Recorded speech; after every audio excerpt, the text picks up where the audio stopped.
In this Week 8 instructional video, we're going to talk about an optional bonus activity that your instructor will be releasing this week. This particular activity is a roster self-portrait where you're going to apply filter effects, artistic filter effects in Photoshop, and upload an artistic picture of yourself in Slate for your roster image.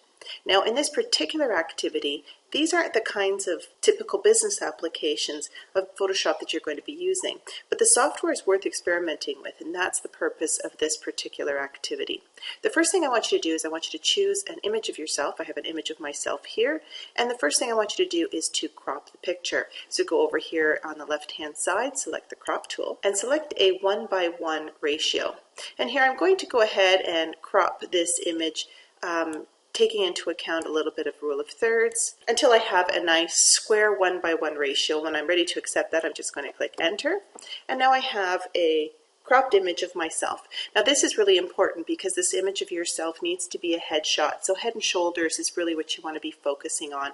And the ultimate goal is to apply some filter effects such that you have an artistic rendering of your picture, but that it's still recognizable as yourself. The area that you want to go into is to go up here into Filter. The Filter Gallery is located right here. When you click on the Filter Gallery, you're going to have a new window open up. And the first thing you're going to see is the last artistic filter that you've applied. Take a look down here at the bottom left-hand corner of your screen. There is a plus and a minus, which allows you to zoom in and zoom out to look at the full image. And then over here on the right-hand side, you have a number of carets that expand to see a variety of different filter effects that you can apply, from artistic filters, brush strokes, distortion filters, sketching, and then of course there are two more, stylize and texture. The objective here is to experiment. Take a look at some of the filter effects as I apply them to this image. Here is a colored pencil filter effect. Here is a neon glow. I can go ahead and play around with things like smudge stick, watercolor. I can go into the brush strokes and I can apply a kind of cross hatch on my image. And you can see here that, well, sometimes these effects don't really have a lot of differentiation. And each one of these effects is going to have a number of parameters that you can play with, like the stroke length. And in that case, I can see it completely distorted the image. So I could play around with things like sharpness and strength.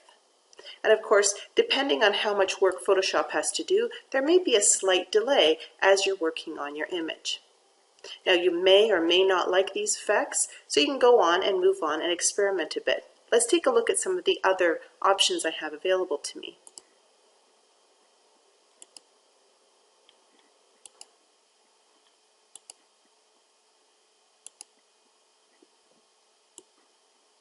The possibilities are really quite fun. It allows you to do all kinds of fun, neat, and interesting effects. Here I've decided on poster edges, and I'm going to go ahead and I'm going to play around with this. I've adjusted the edge thickness, the edge intensity, see what it looks like up and down. The posterization, I can keep going up and down. I think I look much better here this way, so I'm going to go ahead and I'm going to play with this one, and I'm just going to say OK. Once I have an effect chosen, you can go back in and apply new filter effects if you like, or go ahead and play around with some of the adjustments panels. Here I can go ahead and make some adjustments to brightness and contrast, and here I can go ahead and bump up and bump down the brightness, or maybe contrast. Perhaps I'd like it to be in greater contrast. Another thing you can do is go ahead and apply some photo filters. So I'm going to go ahead and click on some photo filter adjustments here. I can go ahead and choose some predetermined filters, like a cooling filter, for example, to see what that looks like. Or maybe I want to go in and do some experimentation with some other filters and see what works and what I like. In this particular case, I'm going to go ahead and select this filter. I might go ahead and make some other adjustments to levels, for example. And here what I can do is I can go ahead and let Photoshop do the work. So I'm just going to go ahead and click Auto. I could also go in and make some adjustments to the exposure.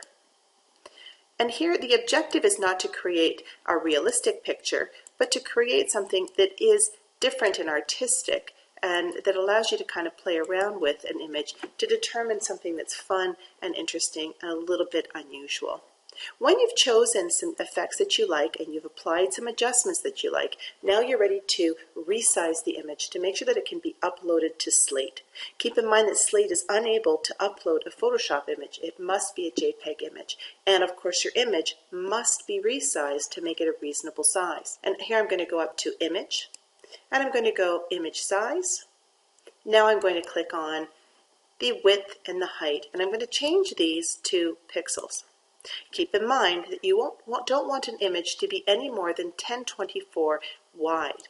So here I'm going to change my pixel size to 1024, and now I've resized the image so that it's not nearly as big as it was, and I'm going to say OK. Now slightly smaller size image, and now all I need to do is to go File, Save As. And now I want to save this not as a Photoshop file, but as a JPEG. So I'm going to go ahead and select a JPEG image. I'm going to name it, maybe Chantel Pick, and I'm going to go ahead and save the image.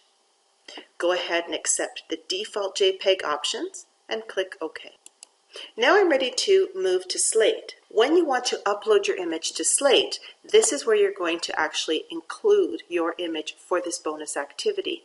Up here on the top right hand corner is a little dialog box with your name. You're going to click on the down caret and you're going to go into your profile. When you go into your profile, this is an area that you can populate this entire area. But the portion that I want to upload is where it says Change Picture. You're going to click on Change Picture. You're going to upload your image. You're going to then click Add and then Save and Close. Have fun with this activity. It really is something that allows you to play with Photoshop and the many different artistic filters that are available. And this is really just a drop in the bucket of all of the wonderful things that you can do with this program.